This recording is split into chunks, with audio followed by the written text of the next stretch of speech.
Welcome to Let Me Fix This. Enjoy the video. You begin by enabling wireless power share on the Samsung and prepping the iPhone for Qi charging.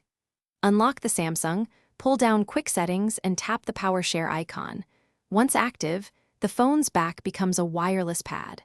Remove metal or magnetic cases on both phones so charging can transfer cleanly.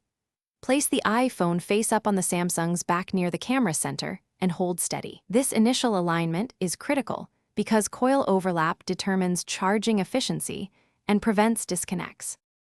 Once you've placed the iPhone, slide it slowly in small increments until the Samsung shows the battery transfer indicator. That confirms coil alignment and current flow. Make sure both screens stay partially on so you can watch the charging status and interruptions. Reduce drain by closing background apps and enabling low power mode on the iPhone. This lowers consumption and increases net charge. Also keep devices cool if either phone gets hot. Charging may throttle, so pause and let them rest if needed. To finish, lift the iPhone off the Samsung and toggle power share off so the host phone stops draining. If charging never started, recheck the basics. Remove cases, ensure Samsung power share is active, confirm your iPhone model supports Qi, and realign until the charge icon appears. A common fix is to power cycle both phones and retry.